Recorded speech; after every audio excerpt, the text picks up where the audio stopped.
ನಮಸ್ಕಾರ, ನಾನು ಭಾನು ಶ್ರೀನಿವಾಸ್.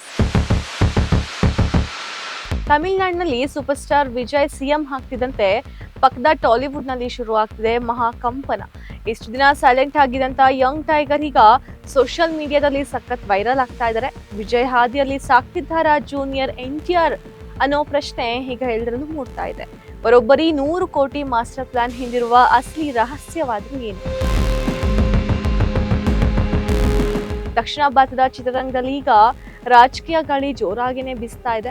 ತಮಿಳು ಚಿತ್ರರಂಗದ ದಳಪತಿ ವಿಜಯ್ ಅವರು ಕೇವಲ ನಟನಾಗಿ ಉಳಿಯದೆ ಸಿಎಂ ಪಟ್ಟ ಅಲಂಕರಿಸಿ ಇವತ್ತು ಇತಿಹಾಸವನ್ನೇ ಸೃಷ್ಟಿಸಿದ್ದಾರೆ. ವಿಜಯ್ ಅವರ ಈ ದೊಡ್ಡ ಗೆಲುವು ಈಗ ಇತರ ಸೂಪರ್ ಸ್ಟಾರ್ಗಳಲ್ಲೂ ರಾಜಕೀಯ ಮಹತ್ವಾಕಾಂಕ್ಷಕ್ಕೆ ಚಿಗುರು ಮಾಡಿದೆ. ಇದರ ಬೆನ್ನಲ್ಲೇ ಈ ತೆಲುಗಿನ ಸ್ಟಾರ್ ನಟ ಜೂನಿಯರ್ ಎನ್ಟಿಆರ್ ಹೆಸರು ಮುನ್ನೆಲೆಗೆ ಬಂದಿದೆ. ಮೇ 20ರಂದು ಜೂನಿಯರ್ ಎನ್ಟಿಆರ್ ಅವರ ಹುಟ್ಟುಹಬ್ಬವನ್ನ ಆಚರಿಸಿಕೊಳ್ತಾ ಇದ್ದಾರೆ.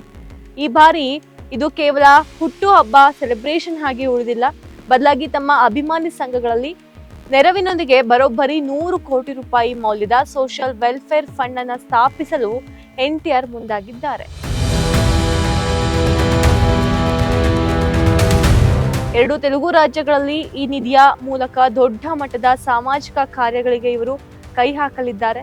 ರಾಜಕೀಯ ಪಂಡಿತರ ಪ್ರಕಾರ ನಟರು ಸಾಮಾಜಿಕ ಕಾರ್ಯಕ್ಕೆ ಇಳಿದಿದ್ದಾರೆ ಅಂದ್ರೆ ಅದರ ಹಿಂದೆ ರಾಜಕೀಯ ಎಂಟ್ರಿ ಮುನ್ಸೂಚನೆ ಇದ್ದೇ ಇರುತ್ತೆ ಅಂತ.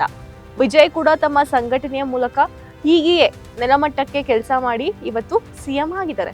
ಈಗ ಎನ್ಟಿಆರ್ ಕೂಡ ಅದೇ ಹಾದಿಯಲ್ಲಿ ಹೋಗ್ತಿದಾರಾ?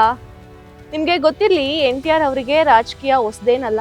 ಟಿಡಿಪಿ ಪರವಾಗಿ ಪ್ರಚಾರ ಮಾಡಿ ಚಂದ್ರಬಾಬು ನಾಯ್ಡು ಅವರಿಂದಲೇ ಪಕ್ಷದ ಆಸ್ತಿ ಅಂತ ಕರೆಸ್ಕೊಳ್ತಾರೆ. ಆದ್ರೆ ಈಗ ಟಿಡಿಪಿಯಿಂದ ದೂರವಿರುವ ಜೂನಿಯರ್ ಎನ್ಟಿಆರ್ ತಮ್ಮದೇ ಆದ ಸ್ವಂತ ಬಲದ ಮೇಲೆ ರಾಜಕೀಯ ಸಾಮ್ರಾಜ್ಯವನ್ನ ಕಟ್ಟಲು ಸಜ್ಜಾಗ್ತಾ ಇದ್ದಾರೆ. ಅದ್ಭುತ ಮಾತುಗಾರಿಕೆ ಮತ್ತು ಅಪಾರ ಅಭಿಮಾನಿ ಬಳಗ ಹೊಂದಿರುವ ಎನ್ಟಿಆರ್ ರಾಜಕೀಯಕ್ಕೆ ಬಂದ್ರೆ ಆಂಧ್ರ ಮತ್ತು ತೆಲಂಗಾಣದ ರಾಜಕೀಯ ಸಮೀಕರಣವನ್ನೇ ಬದಲಾಗೋದ್ರಲ್ಲಿ ಯಾವುದೇ ಸಂಶಯವಿಲ್ಲ ಅಂತಾನೆ ಹೇಳ್ಬೋದು. ಇನ್ನು ಇದ್ರ ಬಗ್ಗೆ ನಿಮ್ಗೆ ಏನ್ ಅನ್ಸುತ್ತೆ ಕಮೆಂಟ್ ಮಾಡಿ.